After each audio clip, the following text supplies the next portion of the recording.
Assalamualaikum warahmatullahi wabarakatuh. Apa kabar semuanya? Kita bisa ketemu di Kamis Manis dengan Coach Paula. Teman-teman, selamat datang. Kita sore ini akan diskusikan banyak sekali yang masuk YouTube saya dan ke WA saya Japri. Apa sih bedanya asuransi konvensional dengan asuransi syariah? Sama-sama aja, buktinya apa? Sama-sama bayar premi. Hanya di asuransi syariah ngomongnya iuran kontribusi. Kemudian setelah begitu, jika terjadi musibah, katakanlah COVID-19, biaya rumah sakit dibutuhkan, maka sama-sama memberikan manfaat rumah sakit. Dan akhirnya jika meninggal juga sama-sama keluar manfaat. Jadi apa bedanya, Coach? Katanya. Bagi teman-teman yang kemarin mengikuti sesi pertama saya mengenai asuransi syariah, saya harapkan sudah memberikan edukasi, sudah melakukan pendekatan jika berjualan dengan asuransi syariah adalah dengan memberikan komunitas tolong-menolong, gitu ya Pak Edi ya. Bu Grace juga sudah masuk, Mbak Mega, apa kabar? Jadi adalah komunitas tolong-menolong sehingga di masa COVID ini dengan kemungkinan penyakit kritis, dengan COVID, orang membutuhkan asuransi kesehatan. Jadi kita harus peduli, harus empati, yuk sama-sama kita membuat suatu komunitas saling tolong-menolong. Nah, komunitas itulah yang disebut dengan sistem syariah sebenarnya. Jadi tolong menolong. Jadi tugas kita untuk memberikan edukasi, ya. Saya bilang kita memberikan edukasi. Kalau kita memberikan edukasi, kita itu dengan santun, dengan gampang, dengan mudah, dengan menyenangkan.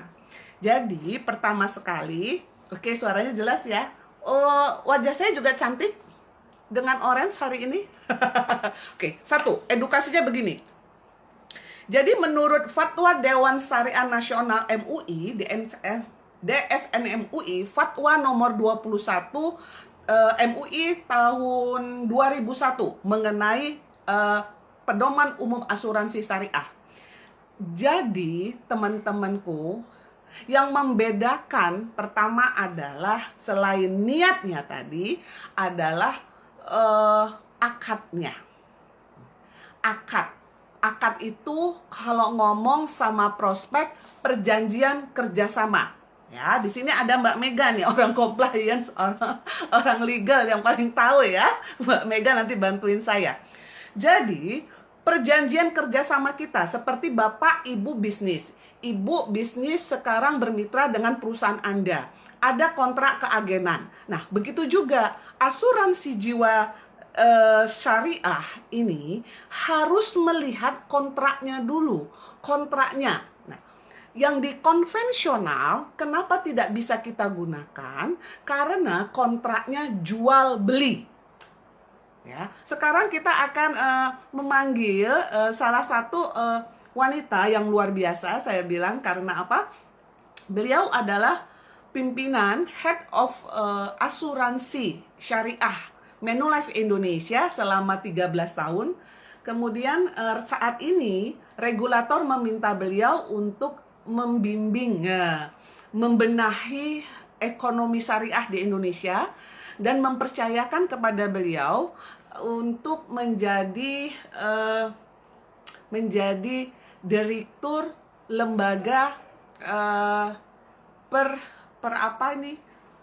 sertifikasi syariah. Jadi Bapak Ibu, jika perusahaan Anda mau mempersiapkan spin-off, ya harus spin-off di 2024, berarti akan berhubungan dengan beliau. Beliau bosnya nih, namanya Ibu Yeti. Ya, kita akan panggil, saya akan undang beliau untuk bergabung dengan kita. Ya, Masya Allah, kadar Allah akhirnya ketemu sama ibu yang luar biasa, teman-teman. Assalamualaikum. Waalaikumsalam, Bu, suaranya Bu. Ini orang sales semua se-Indonesia udah nongkrong nih Bu, dengan Bu Yeti. Bapak Ibu, alhamdulillah kadarullah kita ketemu dengan wanita luar biasa yang 13 tahun membimbing, men-set up dan membesarkan asuransi syariah Manulife Indonesia, dan saat ini regulator meminta dia lebih lagi tanggung jawabnya memberi manfaat kepada agama dan syariat Islam. Dia menjadi ketua sih, direktur lembaga sertifikasi asuransi Indonesia. Hati-hati ya sama beliau. Nanti sertifikasinya nggak keluar. Justru kan Oke, ngebantuin. Teh Yati, terima kasih sudah bergabung. Oke, Sama-sama. Teh Yati, ini pertanyaan udah pada masuk. Tadi kita udah diskusi. Mereka bilang, Paula, apa sih bedanya konvensional dengan asuransi syariah? Tadi saya menunggu Teh Yati sambil minum kopi. Yang lain minum kopi, teh manis. Yang puasa tunggu aja, biar pahalanya banyak dengerin kita. Tadinya katanya saya bilang gini, Teh Yati, bener apa nggak salah nih, bahwa dari niatnya, akadnya. Ya, pertama kalau yang konvensional itu kan seperti jual beli, tadi saya analogikan. Kalau jual beli berarti ada barang, tahu nilainya berapa, nilai yang sama, kapan dibeli, kapan diambil barangnya. Nah, terjadilah maisir dan goror di situ, sehingga tidak diperkenankan, sehingga di syariah kita rubah. Bisa kita bertolong menolong, kita melakukan itu dengan akadnya adalah akad tabaduli. Nah, silahkan Teh Yati, mangga. Coba, pasti semua pada dengerin ini kalau Teh Yati yang ngomong. Sentero dunia mendengarkan. Malaysia juga Pak Dalil Khairat udah bergabung dengan kita. Masyarakat Ekonomi Syariah, alhamdulillah. Silahkan Mbak Yati. Bismillah, alhamdulillah, wassalatu wassalamu ala rasulillah wa ala alihi wa sahbihi wa mawala. La haula wa la quwata illa billahil aliyil azim. Assalamualaikum semuanya, mudah-mudahan alhamdulillah nih kita bisa ngobrol dan mudah-mudahan ada manfaatnya walaupun sedikit gitu. Minimal jadi lebih terinformasikan. Kalau tadi apa sih bedanya konvensional sama syariah? Betul, salah satunya adalah perbedaannya di akadnya. Karena di konvensional atau non syariah kita mengenalnya sebagai akad jual beli. Kenapa nggak boleh jual beli? Karena tadi sudah disebutkan antara lain ada maghribnya ya. Tapi maghrib itu terlebih karena apa? Karena jual beli itu adalah melakukan transaksi apabila barang atau sesuatu yang kita jual itu sudah milik kita sendiri. Nah, sementara di dalam asuransi tidak ada yang kita miliki karena nyawa semua itu adalah milik Allah. Sehingga tidak sah bagi kita atau haram bagi kita untuk melakukan jual beli dengan barang yang bukan milik kita. Banyak hadis yang mengutip hal tersebut. Kemudian perbedaan yang mencolok lagi adalah dari pengelolaan risikonya. Kalau selama ini kan risiko yang dilakukan untuk pengelolaan asuransi konvensional atau non syariah itu adalah mentransfer risiko dari kita sebagai pengguna kepada perusahaan asuransi, sehingga dengan itu kita seperti menyerahkan risiko kita ke sana dan mereka membeli risiko dalam tanda kutip dengan kewajiban bagi kita untuk, karena kita beli pertanggungan, jadi kita wajib membayar premi kalau di konvensional kan ya. Jadi premi itu menjadi kewajiban bagi kita untuk membayarkan dan itu menjadi hak penuh dari si asuransi tadi. Karena kita sudah membeli proteksi dari perusahaan tersebut. Nah, sementara kalau di syariah, yang kita niatkan adalah tadi betul, kita berniat untuk menolong sesama. Sehingga dengan menolong sesama itu, maka kita sisihkan atau hibahkan sebagian dari yang kita miliki untuk sebagai sarana menolong sesama. Nah, kalau kita di antara para pemegang polis atau para peserta itu sama-sama berniat menolong sesama, artinya kita masuk di dalamnya. Kita juga menjadi orang yang akan insya Allah tertolong oleh kelompok tersebut, gitu. Sehingga terjadilah yang namanya saling melindungi, saling tolong-menolong, dan sebagainya. Kemudian bahwa apa yang kita hibahkan itu karena diniatkan untuk menolong sesama, ya artinya kan kita sudah melakukan satu amal kebaikan yang insya Allah mendapat ridhonya. Antara lain seperti itu. Kemudian akadnya. Kalau tadi kan Ola bilang, nggak apa-apa ya saya panggil Ola ya. Aku anaknya. Kalau tadi disampaikan bahwa akadnya kan itu jual beli. Kalau di syariah Itu beda, memang betul. Kalau di syariah itu setiap transaksi memiliki akad tersendiri yang sesuai dengan features-nya atau output dari transaksi tersebut gitu. Nah, kalau untuk yang di asuransi syariah yang wajib ada di asuransi syariah adalah yang pertama akad tabaru. Jadi akad dari kita berniat untuk menolong sesama. Akad tabaru ini digunakan untuk hal atau transaksi yang non komersial. Jadi nggak ada tuh dari situ kita mendapatkan keuntungan atau apapun. Kemudian yang kedua adalah akad tijaroh. Tijaroh itu adalah akad komersial, di mana di dalamnya ada beberapa macam akad lagi yang bisa kita sesuaikan dengan transaksi yang mau dilakukannya seperti apa, sesuai dengan features produknya. Misalnya yang paling umum adalah wakalah bil ujroh. Apa tuh wakalah bil ujroh gitu ya? Wakalah bil ujroh ini adalah akad yang disampaikan oleh peserta kepada perusahaan pengelola agar tolong mengelola yang kita niatkan untuk menolong sesama. Jadi proses ini, administrasinya dan sebagainya tolong dikelolakan. Dan untuk itu ada ujrohnya atau fee-nya. Sehingga kita sepakat para peserta itu minta tolong deh buat sama perusahaan asuransi untuk mengelolakan ini. Dan untuk pengelolaan itu kita akan berikan fee-nya.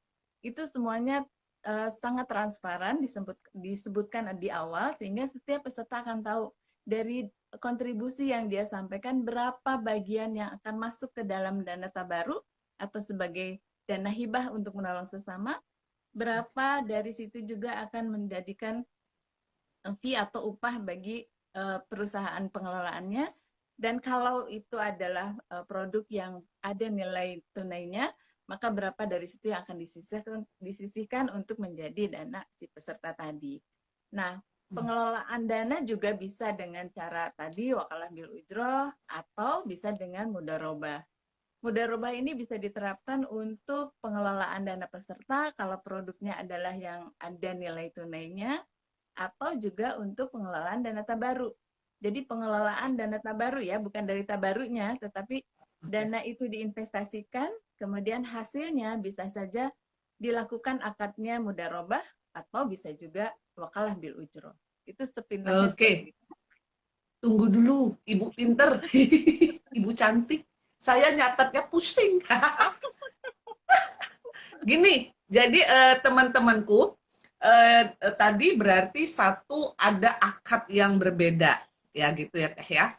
Akadnya ada dua. Pertama tadi akadnya untuk tolong menolong tabaru itu akad perjanjian antara kita peserta dengan peserta asuransi, gitu ya Teh. Betul. Oke. Kemudian karena kita komunitas yang tolong menolong tadi, dana ataupun iuran ya, kontribusi yang kita sebut ya Teh ya. Karena kita namanya mau sedekah ya, kontribusi gitu ya. Berapa yang kita kontribusikan, karena besar, kita bekerja sama dengan suatu perusahaan yang profesional. Kita minta tolong nih gitu, kasarnya gitu ya. Nah, kita bermuamalah, bekerja sama dengan suatu perusahaan. Nah, dengan perusahaan ini ada lagi akadnya, kerjasamanya. Tidak ada dusta di antara kita deh, pokoknya kalau di sini ya. Nah, tadi saya dengar ada dua ya Teh. Ya. Kalau satu wakalah bil ujroh ini kita kesepakatan antara peserta dengan perusahaan untuk dia mengelola kita, sehingga keluarlah biaya administrasi gitu ya Teh ya. Biaya mungkin kalau istilah di konven itu bisa kita koneksikan biaya pemeliharaan polis gitu ya, segala macam gitu ya. Nah, kedua untuk kita tadi kalau punya insur nilai tunai atau investasi, biasanya unit link nih teman-teman, yang Anda biasanya mau top up atau segala macam. Nah, karena kita juga bekerja sama, minta tolong ke perusahaan tersebut untuk mengelola dana kita, itu akadnya mudharabah. Mudharabah, ngomongnya gimana mudharabah? Pak Dalil Khairat, ini ngomongnya kumaha. Ini lidahnya perlu dikorek-korek pakai daun tebu. Bagus, mudharabah. Maksudnya apa? Jadi dari dana yang dikelola tersebut, inilah yang biasa kita sebutkan bagi hasil, gitu ya. Nanti kalau profit sharing, gitu, profit loss sharing. Nah, jadi adil. Kalau kita untung, kita bagi sesuai dengan ketentuan perusahaan masing-masing. Bapak Ibu baca polis yang ada di tangan Anda sendiri gitu ya. Jadi ada dua nih. Jadi kita antara peserta kita akadnya apa tadi teh tabaru untuk tolong menolong. Yang biasanya itulah cost of insurance yang kita bayarkan gitu ya di konvensional. Kalau otak konvensional nih kayak saya belajar gitu. Nah kemudian ada dana top up atau alokasi investasi itu kita ngomongnya akad mudharabah. Itulah yang bagi hasil, bisa juga dia dari dana tabaru ya. Jadi dari nilai investasi yang dikelola atau dana tabaru. Kalau plus ada surplus underwriting dibagikan, itulah mudharabah. Nah, sementara akad wakalah biijrah adalah waktu kita bersepakat dengan perusahaan mengelola polis kita tadi yang banyak tadi sama-sama. Kita kan nggak mampu nih komunitas ini. Nah, dialah ada fee adminnya dan itu termasuk komisi saya nggak sebagai agent ya? Iya, Beda. termasuk. Jadi yang Termasuk, namanya itu termasuk itu. Ayo, Bu Erni ya, Bu Nuh, Bu Eka, itu teh mah ya, itu mah komisi kita itu mah ya, wakalah bi ujroh gitu. Boleh aja, boleh. Udah halal, halal, sah gitu. Oke, ada lagi nggak teh yang kita bicarakan? Tadi kan dari akadnya. Apalagi yang membedakan kita dengan si konven yang bisa kita bagi hari ini? Ya, saya mau luruskan sedikit tentang tadi surplus underwriting itu bukan mudharabah. Surplus underwriting itu disclaimer. Dana tabaru yang dikelola kalau ada surplus underwriting, akadnya apa? Disclaimer. Tinut, dengarkan iklan-iklan dari Teh Yati. Mangga, apa itu Teh Yati? Jadi sebetulnya surplus underwriting itu memang diatur sendiri, ada fatwanya tentang surplus underwriting itu. Jadi bahwa apabila terjadi kelebihan atau positif nilai dari dana yang kita cadangkan untuk pembayaran klaim dengan klaim yang actual, maka selisihnya itu kita sebut dengan surplus, dan itu sudah difatwakan bahwa boleh, termasuk ada POJK-nya, bahwa boleh 3 pilihan yang kita lakukan untuk pengelolaan surplus tadi. Pertama adalah seluruhnya dimasukkan kembali, dicadangkan kembali ke dana tabaru, sehingga memperkuat dana tabaru. Yang kedua, di sebagian besar masuk dana tabaru, kemudian sebagiannya lagi kepada peserta yang memenuhi syarat. Karena ada syarat untuk bisa mendapatkan surplus underwriting ini. Kemudian yang pilihan ketiga adalah, dan ini biasanya yang banyak digunakan kita di Indonesia, yaitu sebagian ke dana tabaru, sebagian kepada para peserta, dan sebagiannya kepada pengelola. Tetapi berapa persentasinya itu tidak diatur, hanya tentu saja kita harus melihat bahwa kepentingan kita mengumpulkan dana tabaru, menguatkan dana tabaru, ini manfaatnya juga untuk semua orang. Sehingga lebih baik kalau itu lebih banyak ke dana tabaru di persentasinya.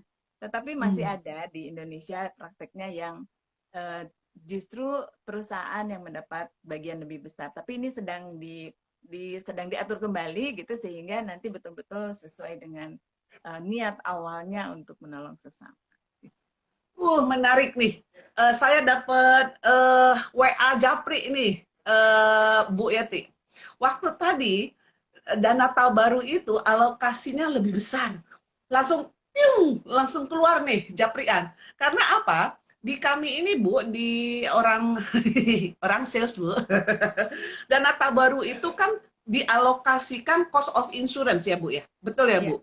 Betul. Nah, kami ini memang senang memberikan proteksi, jadi kami mengalokasikan cost of insurance itu lebih besar daripada dana alokasi investasi. Hore, berarti kita benar selama ini jualan. Iya, benar ya Bu ya, insya Allah ya Bu.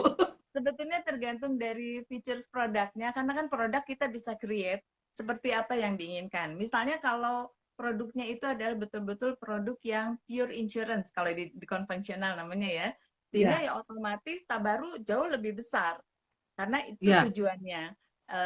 Kemudian disisihkan untuk ujroh. Tapi kalau misalnya niatnya adalah unit link misalnya, maka itu akan dihitung oleh jasa actuary, berapa sih probability-nya dan berapa rate-nya yang wajar, sehingga seseorang kalau ingin mendapatkan pertolongan bantuan ketika dia mendapat musibah, maka dihitungkan berapa rate-nya. Nah, itu yang kita sebut dengan cost of insurance atau kita dikenal dengan dana tabaruk, gitu ya.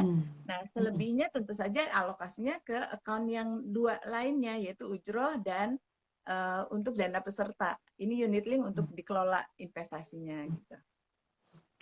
Oke, menarik. Bu, sebenarnya antara kita, tapi Ibu jangan masukin ke regulator, walaupun Ibu orang regulator nih. Bu Yeti nanti kita ngomong, dicatat, ngeri. Tolong Paula dibawa-bawa lagi nanti, tolong ya. Saya Bu, bukan orang regulator. Bu, saya kan agent, saya sales. Jadi sebenarnya kalau katanya tadi, kalau kita bertransaksi kan ada tadi boleh kita mengambil ujroh kita kan Bu ya. Halal aja kan itu Bu ya? Halal ya Bu ya? Biar saya nih sebagai orang sales, ya kan namanya juga saya ya siar, saya menyampaikan ekonomi syariah, saya menyampaikan edukasi bahwa asuransi syariah begini-begini. Tapi kan saya butuh juga transportasi Bu, butuh anak sekolah juga. Jadi ujroh saya itu sebenarnya supaya saya makin firm dengan profesi saya. Gimana Bu, Ibu melihatnya? Iya, karena yang kita pasarkan adalah produk asuransi syariah dan produk asuransi syariah yang sudah kita wakilkan kepada perusahaan pengelolanya untuk memasarkannya, membuat produknya, mengelola risikonya dan sebagainya, menghitungnya sehingga apa-apa yang dihasilkan, karena kita agen itu adalah wakil dari perusahaan, maka wakil pemasar, sehingga dari ujroh itu bagiannya biasanya lebih besar loh Ola. Itu maksudnya ke agen pemasar gitu kan. Jadi sebetulnya insya Allah kalau dikelola dengan benar, tanpa riba dan sebagainya, sudah seluruhnya mengikuti syariat Islam, maka berapapun ujroh yang kita terima sebagai pemasar, insya Allah halal. Alhamdulillah. Jadi tenang nih tidur saya Bu, tenang, tenang. Boleh teman-teman, Nung, Bu Eka, mangga lanjut gitu ya. Sudah sesuai, udah ikhlas gitu ya, sah gitu ya hari ini. Oke, tadi saya kalau diambil kesimpulan bagi teman-teman Bu Yonita, mungkin Gus Reja yang baru masuk, bahwa kita tadi ngomong akad, bahwa memang di konvensional bedanya dengan syariah adalah transfer resiko, tadi kalau kita sharing resiko, dan akad tabaru antara peserta untuk akad sosial gitu ya, tolong menolong, dan akad kita, perjanjian kita kerjasama dengan perusahaan, adalah kita tadi ada wakalah bil ujroh, dan sebagai agent asuransi, sebagai orang sales, kita alhamdulillah insya Allah berkah dan sah bahwa kita dapat ujroh dari usaha kita, dan kemudian sebagai perusahaan untuk biasanya dana-dana top up kita, dana investasi kita, ada juga akad mudharabah yaitu untuk bagi hasil ya gitu. Dan tadi dana tabaru itu memang unik sendiri ya Bu ya, nggak boleh diganggu karena itu milik peserta gitu Bu ya. Ya, jadi sebetulnya nggak selalu bahwa dana investasi kita, dana peserta itu harus mudharabah, enggak. Jadi kalau misalnya kita gunakan akad wakalah bil sorry Bu, kan sering banget nih di semua perusahaan asuransi saat ini, karena saya lagi kuliah, lagi meneliti, semuanya ngomongnya bagi hasil Bu. Bukannya betul. Itu yang maksudnya mudharabah bagi hasil Bu? Gini, betul, bagi mudharabahnya betul bagi hasil, tetapi untuk mengelola dana investasi nggak selalu harus mudharabah akadnya. Oh, kalau itu dia. Maka ada nisbah yang disepakati di awal, berapa untuk peserta, berapa untuk pengelola, gitu ya. Tetapi kalau untuk wakalah bil ujroh yang digunakan, maka seluruh hasil investasi itu akan masuk ke dana investasi peserta. Karena si perusahaan sebagai pengelola dapat ujroh aja. Apakah hasilnya bagus atau enggak bagus investasinya, dia hanya dapat ujroh. Tetapi kalau mudharabah, maka ketika hasilnya bagus, ya berarti dapatnya juga bagus, tergantung nisbahnya gitu. Oke. Bingung lagi nih. Gini deh Bu, teman-teman, kalau masih ada yang bingung sama saya, sama Mbak Yeti, ayo di chat, ditulis aja pertanyaannya. Karena waktunya tinggal 15 menit, Teh Yeti boleh kasih tips kepada orang sales nih, apa kondisinya sekarang mengenai asuransi syariah atau berhubungan dengan visi dan misi Teh Yati kan tadi direktur mengerikan nih pimpinan sertifikasi perasuransian syariah. Kira-kira update apa nih Teh yang bisa diberikan kepada kami supaya ilmu kami makin kinclong nih sore Ya. ini. Silakan Teh. Sebetulnya pekerjaan kita sebagai agen pemasar itu adalah pekerjaan yang sangat-sangat banyak pahalanya. Kenapa? Karena kita bisa melakukan literasi sekaligus inklusinya. Jadi ketika kita menjelaskan konsepnya, menjelaskan manfaatnya, kita bisa juga berikan solusinya. Ini loh, kami punya produk yang setelah kita ngobrol, maka ada yang saya sarankan ini bisa menjadi jalan keluar dari kebutuhan bapak atau ibu.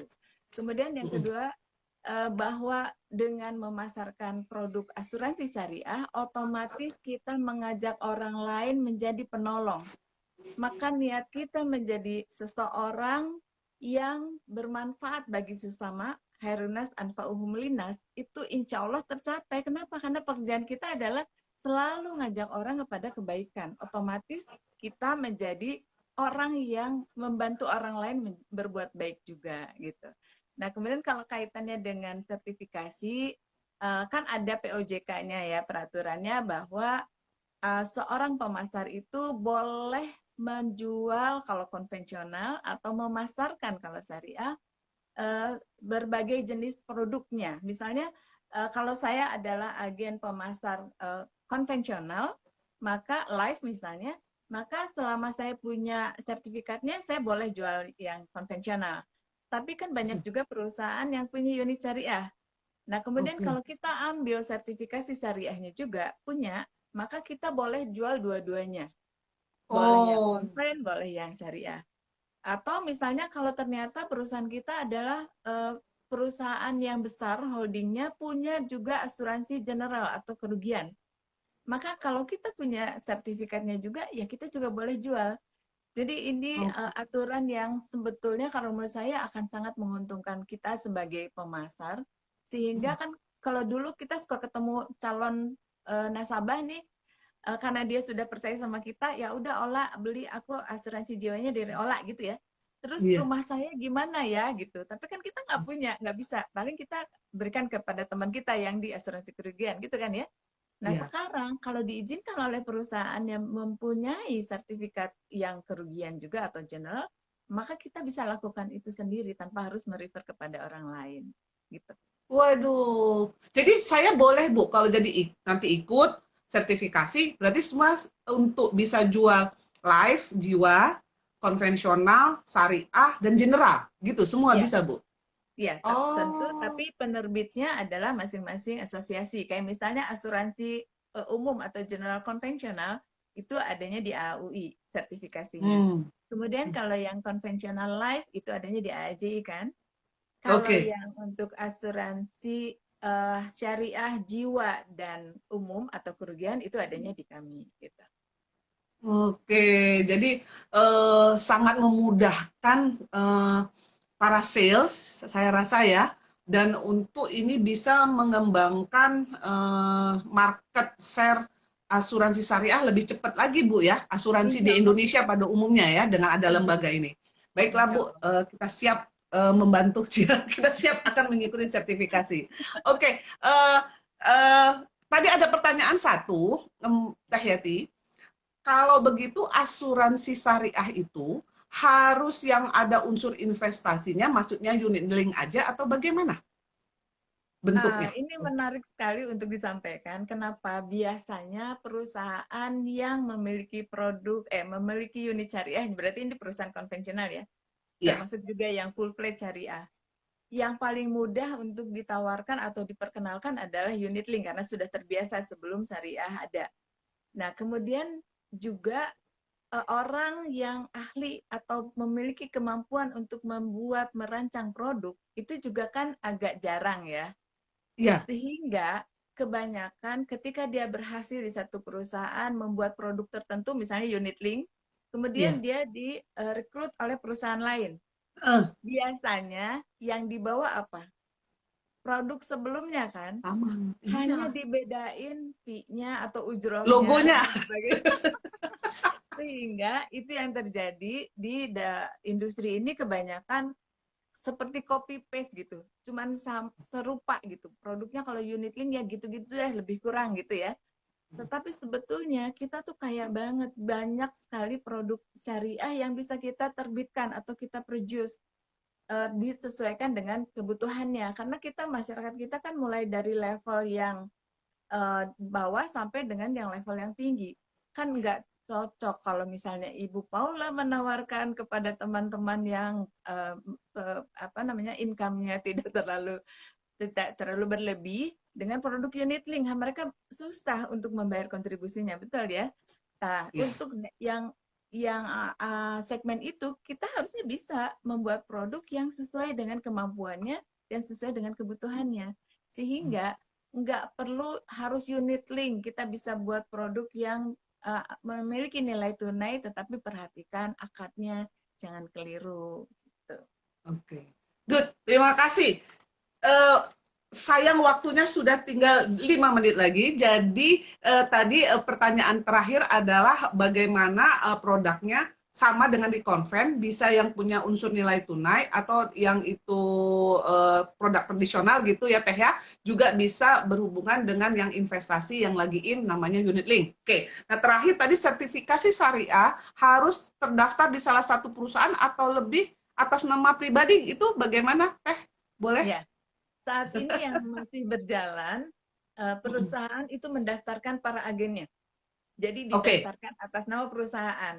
Oh, jadi Uh, atau harus nama perusahaan Pak Edi, harus perusahaan yang mendaftarkan ya? ya, Oke. ya, gitu. Tapi di sertifikatnya kita tidak cantumkan nama perusahaan. Kenapa demikian? Karena kita lihat ke depannya. Kalau ke depannya Oke. itu memang sudah boleh independen, si pemasar ini mengambil sertifikat tanpa bernaung di satu perusahaan, misalnya karena dia juga bisa menjualkan produk dari perusahaan yang lain, maka sertifikat itu tidak mengikat di satu perusahaan. Gitu. Tetapi Wah, didaftarkannya oleh perusahaan. menarik sekali. Berarti kedepannya bisa membuat explore market asuransi akan berkembang dengan adanya sertifikasi yang dilakukan oleh lembaga yang Bu pimpin ya Bu ya. Oke, terima kasih teman-teman. Waktu juga yang memisahkan kita, putih-putih bunga melati, harum wangi di pagi hari. Kamis manis cukup di sini, jika rindu panggil lagi, hubungin kami Yeti dan Pak Coach Paula. Kita akan jumpa lagi. Kali ini jadi tadi bedanya udah pasti adalah satu tadi akadnya, bahwa akadnya tadi adalah kita mau membuat komunitas tolong menolong, sehingga akadnya adalah tadi tabaru gitu ya antara peserta. Dan karena kita dalam kerjasama yang besar, kita butuh suatu perusahaan untuk mengelola kerjasama ini, komunitas ini, kita kerjasama dengan perusahaan yang profesional, itu boleh. Kita tadi ada namanya akadnya tijarah ya Bu ya, wakalah bi ujroh, wakalah. Ya, wakalah bi ujroh. Ya, wakalah bi ujroh. Dan bagi teman-teman yang punya produknya unsur investasi, tadi ada juga mudarabah jika itu profit apa ya, profit sharing ya, bagi keuntungan gitu. Karena biasa banget saya dapat dan saya sendiri beli yang mudarabah. Itu mudarabah gitu. Dan kemudian dari dana tabaru sendiri itu berbeda, dikelola juga, dan itu kelolaannya itu beda lagi, dia hanya dapat fee aja ya perusahaannya. Ya, ya, Dapat fee aja ya. ya, karena dana tabaru adalah dana tolong menolong, dana sosial, dana komunitas, kita tidak boleh diakui sebagai aset perusahaan, kan gitu Ibu Ya, ya. betul. Oke, jadi teman-teman, alhamdulillah, barakallah, hari ini kita sudah mendengarkan, mudah-mudahan mendapat pencerahan dan makin yakin untuk meningkatkan penjualan di 5 bulan terakhir orang sales. Go MDRT. Cobalah dengan asuransi syariah, Anda bisa mencapai MDRT. Diakuin kan Bu ya? Diakuin ya Bu ya, Satu MDRT. lagi dong pesannya. Oh, satu lagi, Sekarang, alhamdulillah. karena Apalagi Bu, gini, mau dong. karena kita sebagai pemasar itu jangan mengkotak-kotakan segmen kita. Contohnya Nah, misalnya gini, oh, oh oh, ini produk asuransi syariah, saya hanya mau menyasar orang-orang Muslim, orang-orang yang nah, beragama Islam. nah, Padahal kita boleh bermuamalah dengan siapapun. Sehingga bagi teman-teman yang memiliki networknya, misalnya kebanyakan bukan orang Muslim, kita tawarkan karena buat mereka ini juga satu produk yang bisa diandalkan, terpercaya. Kenapa? Karena semuanya aturannya semua bermuara di Quran dan hadis dan sebagainya, sehingga otomatis ini akan amanah. Maka buat teman-teman jangan kotak-kotakan segmen, buka lebar-lebar, makin kuat tabaruk yang kita kumpulkan, makin maslahat bagi orang banyak, termasuk yang bukan orang Islam. Oke, terima kasih Bu Yati mengingatkan teman-teman semua bahwa ini hanya satu sistem.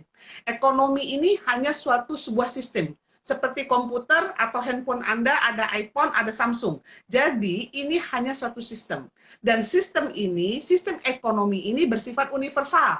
Berlaku kepada semua makhluk gitu Bu ya. Mau makhluk bumi, isi, dalam, luar, pokoknya semua makhluk boleh.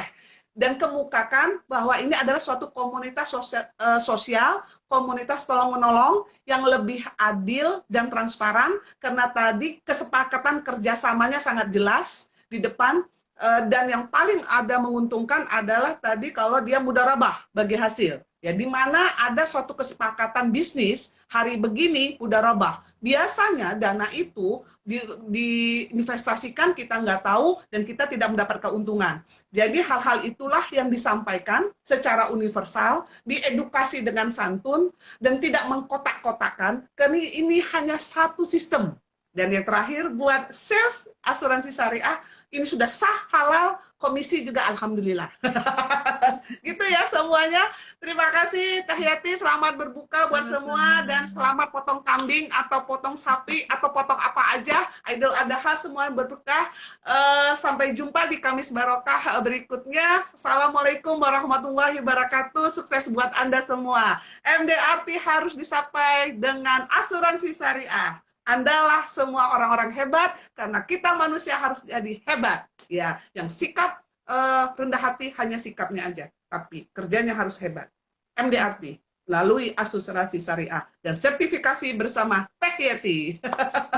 Terima kasih Teh Yati. Terima kasih semua. Sampai jumpa. Assalamualaikum. Waalaikumsalam warahmatullahi wabarakatuh.